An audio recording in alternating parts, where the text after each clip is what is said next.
Bom dia, oitavo ano, tudo bem com vocês? Vamos começar a hora da correção, tá bom? Atividade de hoje, geografia sobre população mundial, fluxos migratórios e problemas urbanos na América Latina. Percurso 6, população mundial, distribuição e dinâmica demográfica. Então, gente,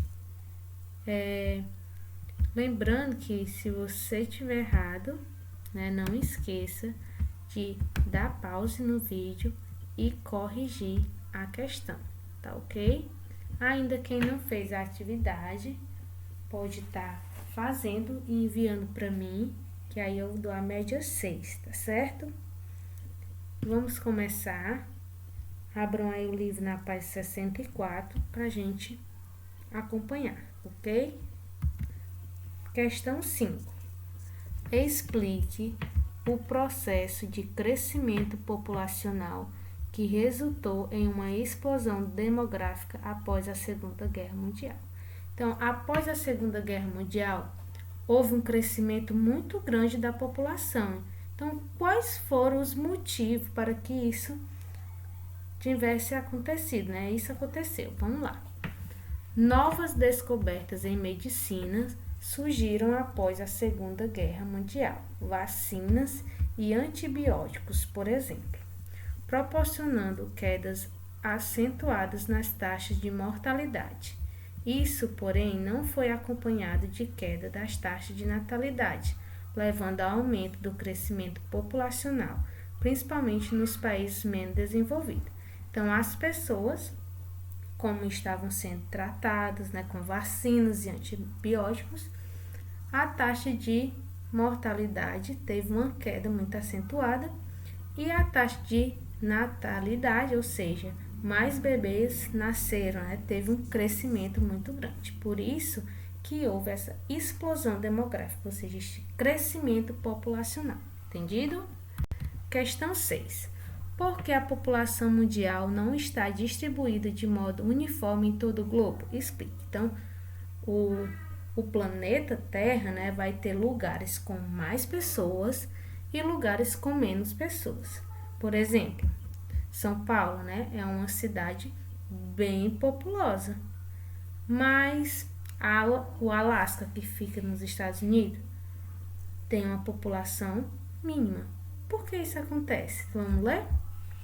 Fatores físicos, históricos e econômicos interferem nessa distribuição. Regiões de clima polar, frio, desértico, cobertas por florestas densas e montanhosas, limita a fixação humana. Então, é difícil, morar num clima tão frio como o Alasca, por exemplo. E há regiões povoadas desde tempos antigos, nas quais a ocupação humana foi consolidada, A região da Mesopotâmia, por exemplo, desde muito tempo já se habita pessoas lá. Há regiões economicamente privilegiadas que oportunizam melhores condições de vida, atraindo mais população que outras desprovidas desses elementos. E ainda as pessoas hoje atualmente procuram um lugar que tenha emprego, para elas sobreviver. Então, algumas cidades oportuniza essas condições e atrai a população, ok?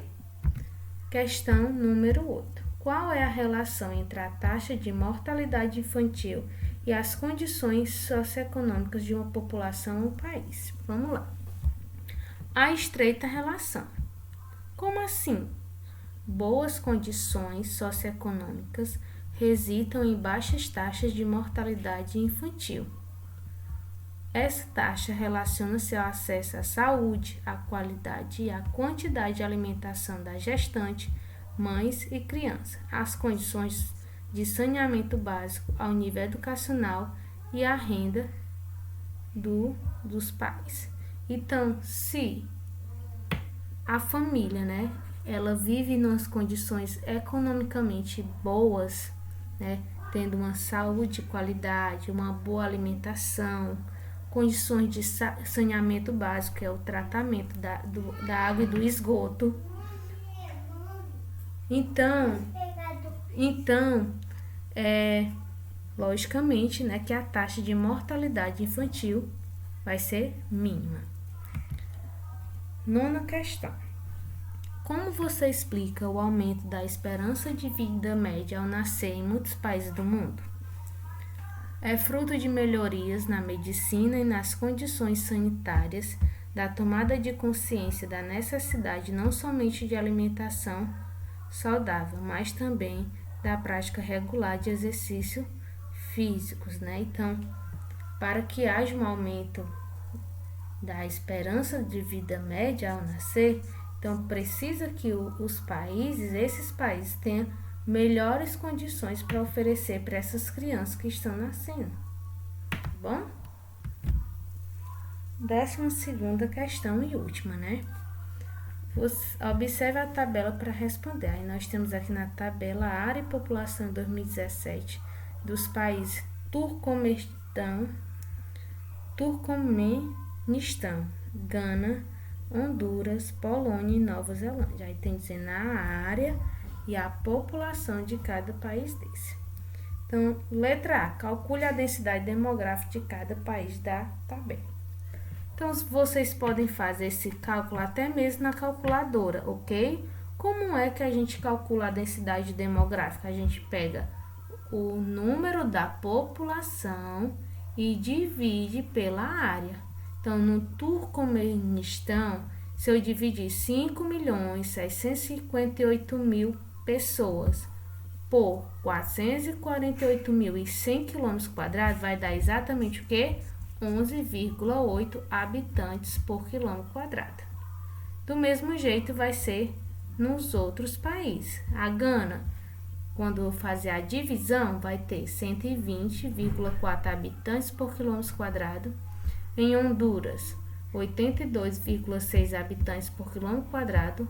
Polônia, 122,1 habitantes por km². Nova Zelândia, 17,5 habitantes por km². Entenderam? Letra B. Por que a densidade demográfica não reflete exatamente a distribuição populacional territorial desses países? A densidade demográfica é uma média da ocupação populacional nos territórios, podendo haver regiões mais ou menos povoadas. É como eu falei nesse instante. Há as condições que favorecem a pessoa morar ou não em um lugar.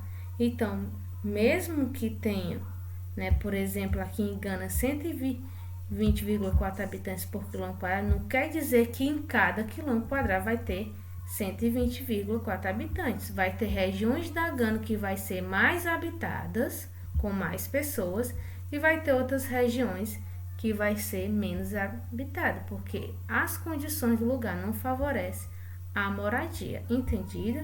Então, vamos estudar e bons estudos!